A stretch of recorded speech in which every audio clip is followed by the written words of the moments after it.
What do you think the purpose of life is? I guess it would be to try to better the lives of the majority of the people. What do you think the purpose of the world is? I don't think there is a purpose. It happened. I don't know. I'm an agnostic, but that's certainly one of the themes of my life search.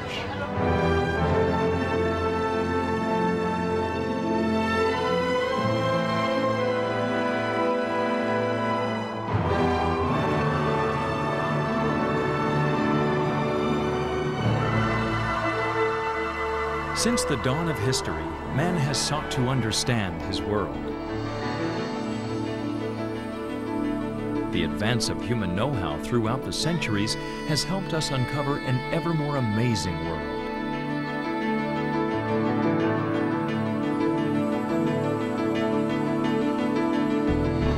It's given us greater power over the materials with which we build, helped us move faster and further toward wonders just waiting to be discovered.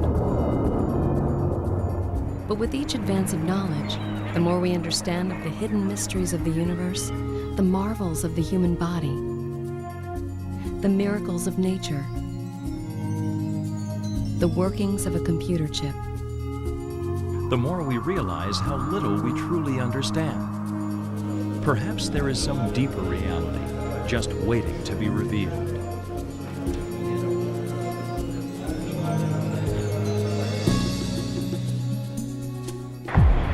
In the past 200 years, mankind has discovered, invented, and produced more than in the entire span of recorded history.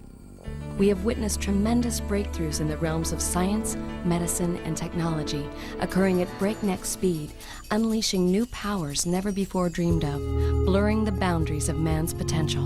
We see this evolution, this explosion of modern technology, where now these boundaries are not here anymore. This proliferation of knowledge isn't just an event, it happens to be part of the historical process for man's search for what makes this world tick. Man's search for the underlying unity behind all the phenomena that we witness. The development of technology is forcing people to confront a crucial existential issue. What am I? Am I content to be a merely smarter animal that can create more clever tools to live a more powerful animal life? Is that enough? No longer are material pursuits satisfying. You know, you just go through stages and stages of acquiring more and more material things, but you get to a place where you realize, you know what, there's a soul inside a body that's aching and searching and searching. The search has taken us around the world and across the universe, seeking answers to the age-old questions. Why was the world created? What is the purpose of life? Science has its way of offering answers, and religion has answers of its own. But are science and religion as far apart as they seem? Traditionally, when science first came on the scene, many people saw it as science and technology as somehow being a contradiction to religion, a contradiction to God. And what we're seeing happen is more and more scientists, including Nobel laureates and the like, who are proclaiming that their studies are bringing them into a greater appreciation and insight into the workings of God and His creation. In the midst of our technological revolution, Time magazine asked scientists about the concepts of a deity, the origins of the universe, and the beginnings of life on Earth. They cite an intriguing book about God, Cosmos, Bios, Theos, produced not by theologians, rather by 60 world-class scientists, 24 Nobel Prize winners among them. Co-editor and Yale physicist Henri Margenot concludes there is only one convincing answer for the intricate laws that exist in nature. Creation by an omnipotent, omniscient God. Wisdom is developing on the secular front is no longer secular, but is actually enables us to develop a greater insight and appreciation into God's workings in His creation. And moreover, these scientific insights also seem to reveal God's purpose, the alleviation of human suffering. The doctor was explaining to him, we take veins out of the leg and use them to replace the veins in the heart. How is it that you can walk afterwards? He said, because there are extra veins in the leg. Guess what? There are extra veins which are almost never used. So he said, it seems that God put them there so that when we'll be able to do surgery, we'll have something that can repair the heart. Now, we look at these discoveries and these inventions as gifts from God. God wants us to have these things at this time. The deeper question is, why does he want us to have it at this time? In all the thousands of years of history, all these great inventions came about all about in the same period of time. On all fronts, biological, medical, technological, and industrial fronts. The question is why? Why now and why all at once? There have been discoveries and inventions in previous times, but they were relatively few and far between. The inventions of the wheel, the catapult, and the discoveries of gunpowder and even fire. However, in more recent times during the scientific and industrial revolutions, historians are astounded that advances have happened so quickly, with amazing synchronicity and with such acceleration. Could this sudden explosion of knowledge be simply random or accidental? Perhaps the fastest development of all has been in information technology. Suddenly, we're all connected. Knowledge is available to anyone, anywhere, at the click of a button. Who could have imagined, even a few short years ago, how much knowledge and power could be unleashed by today's computers? Was this a normal evolution of technology? Or was it perhaps a part of a master plan by a creator? Could this sudden explosion of knowledge be simply a random occurrence? According to a 2,000-year-old classic work on Jewish mysticism, it's not random at all. It is purposeful and it was predicted. The Jewish mystical writing is the Zohar. The Zohar, the classical book on Jewish mysticism, authored by Rab Shimon Bar Yochai, makes a prophetic statement that in the Hebrew year 5600, which is the equivalent of the year 1840, there'll be a great explosion. The well springs of knowledge will open up, both knowledge from above and knowledge from below, which is taken to mean both spiritual knowledge, Torah knowledge, and secular knowledge. And the reason for this proliferation is because it's a prelude and a preparation for the Messianic times, when the world will be filled with divine knowledge as the waters cover the sea. A prophet said this 2,000 years ago when all these things didn't exist. Obviously, there must be something behind it. And the answer is, in order for God, which is spiritual, and the world, which is material, to blend together, the only way was going to be through a breakthrough of nature. At the same time as this breakthrough of nature was occurring in science and technology, a parallel breakthrough was taking place in terms of spiritual awareness. Led by the Baal Shem Tov and his disciples in settlements throughout Eastern Europe, the mystical revolution of Hasidic philosophy explained how the world and God are a unity, that God is everything and everything is God. All of technology and science is understanding unity, trying to understand the underlying forces behind nature. From a Torah point of view, that's discovering the united God. Life, reality, is not just your body and the material world around you. This is a tip of the iceberg that exposes a godly reality that's higher than what we perceive with our eyes and with our ears. So you say God is everything, you're basically saying that God encompasses all reality. When you say everything is God, you're essentially saying that the universe, the way we see it, is not just what we see, but it's an extension and a manifestation of divine energy. When we speak about God creating the world, it's not only about a matter of God being the source of the creation. God is actually the material of the creation. God is actually the very fiber, the very reality of the world is godly. And as we probe deeper and deeper into what's really underlying creation, it's all really from one source. That energy and mass are the same thing. We're finding that all matter is made from the same vibrations of energy.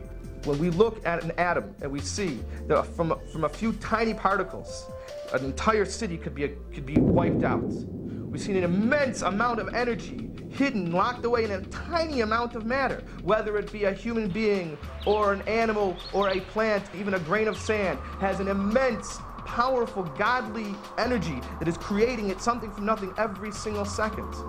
Infinite power concealed within every grain of sand. In fact, the mystical teachings tell us that everything in creation contains not just godly power, but godly purpose. From grains of sand, we derive silicon, and from silicon, we fashion microprocessors that empower the information age. Powerful technology with a purpose. The purpose? To communicate and process knowledge. Not just any knowledge, the knowledge of God. Communications, for instance, today, whether it's television, radio, or the internet, you can reach people in a split second over thousands of miles. And you can literally inspire someone sitting quietly in their own privacy of their basement, you can reach to a heart. As the Zohar clearly predicted, this is all a preparation and the beginning of a world that will be completely consumed with the ultimate knowledge, which is divine knowledge, godly knowledge.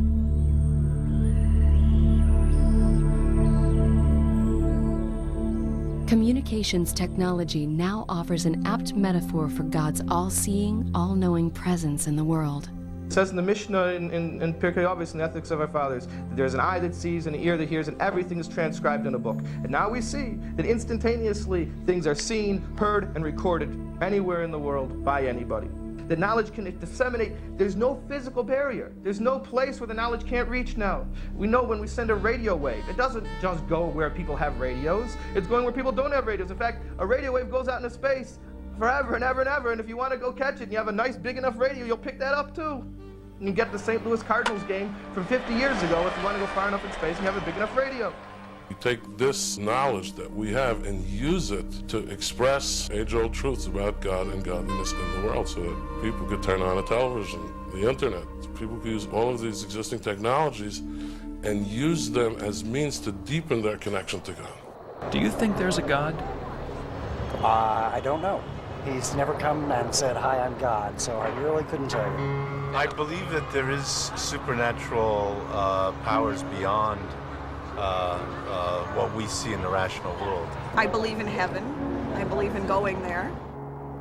The great paradox of the modern world is that while science often describes and helps us appreciate the reality of godliness underlying creation, at the same time, the spiritual dimension is hidden and concealed from us. This hidden nature of God also has a purpose. God has created a world where He creates the possibility for human beings to altogether deny His existence. It's by His design that this world is a perfect concealment of God's existence. Why did He do it? He wants something that should come from us. In order to accommodate that, He has to completely erase His steps. He has to completely remove Himself so that having a relationship with God should not be a deduction. Worship Him, but rather it should be a personal choice. And He wants us to discover Him, as Abraham did. He was the first Jew. To discover Him, recognize His existence, and moreover recognize that it's in our best interest to worship Him. When you create something from nothing, that thing has to constantly have a motor which makes it run. And that motor is God. The moment God says, close the motor, everything vanishes. And therefore, everything must be God, and God is everything. However, God, in His great ability, was able to make even things that don't look like God, but really they are God. The areas which are totally negating God, that is also God. Wisdom comes from God. Now let's think about this in simple terms. Every one of us has had a problem, intellectual problem. What do you do when you're confronted with an intellectual problem? You think about it. You try various strategies. Let's suppose you fail. What do you do then? Sleep on it overnight, try it again the next day. Suppose you try the same strategies over and over and they fail. After a certain number of times, often an answer comes. Where did it come from? A spiritually sensitive person knows that these insights that come from nowhere come from capital N, nowhere. They really come from God. The spiritual dimension here is to feel yourself in touch with God, to feel the gift that God is giving to you. It's a challenge to see God in the physical world. It's a challenge to see God in the history of man. And it's a challenge to see God in one's own self. God's gift of free will offers mankind a choice. We can try to see His presence in the world, or we can choose to ignore it. By the same token, we can look at our modern technological advances as gifts from God, or we can fail to appreciate their godly purpose. We can even turn God's gifts against ourselves. We have the capacity for the first time in history to destroy ourselves. Then that forces the question, who am I? What are we? What are we going to do with this capacity? We're not playing anymore. Free will is the most profound gift that God has given man, because free will is one of the great dichotomies of existence. In His infinity, God has created an impossibility, a logical impossibility. We are totally governed by Him, and we're free. We're independent of Him. According to the same mystical writings that predicted the explosion of material and spiritual knowledge, we can use our free will and technological capabilities to spread the word of God, perfect the world, and bring on the Messianic age. Maimonides cites it very clearly. He says, will be a time where there will be no war and no famine, there'll be no jealousy and no hate, because the world will be fulfilled with the pursuit of knowledge, divine knowledge. So materialism will no longer be an end in itself as it is today, people just making money in order to make money. It will be a means to a higher end, to serve God. If we are living in a world of unprecedented unity and a world filled with divine knowledge, is there any reason why war, sickness, and human suffering exist in a world that an omnipotent, omniscient God has created? The first 6,000 years of history, corresponding to the first 6 days of creation, are years where the world is going through growing pains, self-perfection and correction. And the 7th millennia is a perfect Sabbath-like rest where God's essence is expressed in the world. These 5,760 difficult years that we have experienced in this world are only a preparation. This is equivalent to a pregnancy. So that with God's help, we are collectively going to give birth to the great redemption. It's a process that began with Adam and Eve thousands of years ago. Any good deed done, every self-sacrifice, every time someone, God forbid, died for their beliefs, a building block was put into place. So when the Messiah actually comes and there's a redemption in the world, it's not a magical thing that suddenly happened. It's an accumulative process that began thousands of years ago that now comes to fruition. And the reward is a messianic world, a perfect world, a godly world, where being a human being and doing what God wants is not untrendy. We have become so accustomed to life as it is today, we think this is real. You know, imagine you go into, you're sitting in a dark room, you sit there long enough, you begin thinking this is natural, this is healthy, this is where you belong. And someone says to you, no, there's a light out there. And you say to yourself, no, there's no light, this is it. Essentially, the message of Mashiach, the message of redemption is that, no, there is a light. You don't have to be stuck and resigned to the status quo. The world is not the way it seems to be. We're not stuck in our place. There's a light at the end of the tunnel. We're right at that threshold of that light right now. It's essentially seeing reality as opposed to seeing illusions. So the material world is very much like a veneer that shrouds, like a curtain, that you can't see behind the curtain. And the purpose is, which is the purpose for why God created the universe, was to create a dark world and for us to bring the light in, that we should be wise enough, sensitive enough to experience and to appreciate the godly energy within everything that exists. Appreciating the godly energy in everything that exists will not in itself bring on a perfect world. But rather, in the physical world which God created, physical action is required. And that decision God has left up to mankind. The choice between selfishness and selflessness. The choice of doing what's right or doing what's comfortable. And that's a choice we all make every moment. So in a way, every time a person does a mitzvah, a good deed, and they go against the grain of their own selfishness, their own narcissism, they brought a little Mashiach into this world, a little light. It is not something that we have to climb mountains in order to achieve it, but just being better, by being nice to each other, by helping an old lady crossing the street, by giving someone a smile, by listening to our elders, to our parents. Simple things, doing more goodness and kindness. Every one of you, man, woman, and child, were created by God for a purpose. That purpose is your soul, and to allow that soul to emerge in your life. If his soul doesn't get the appropriate attention, if it isn't the guiding force in his life, if he doesn't exert himself to integrate soul and body together to create a harmonious human existence, then he will not be all that he can be that is worth being. How do you do that? By committing to a life that's dedicated not to your own interests only, but to divine, spiritual, godly interests. That, in other words, means doing a mitzvah. A mitzvah means connection. You get connected to your purpose, to God's intention of your being here, by dedicating your life to being kind, good. There's a thing called the universal laws, which are essentially belief in God, bringing God into your life. A dedication to morality, to ethics, honoring family, honoring other human beings, honoring life. Find out for yourself, elevate yourself, work on your inner qualities, work on your emotional attributes. This is all part of it. I mean, learning the biggest secrets of Torah and stopping yourself from being jealous for a moment are basically all part of the same process of recognizing the Mashiach inside us so that Mashiach can be revealed in the world.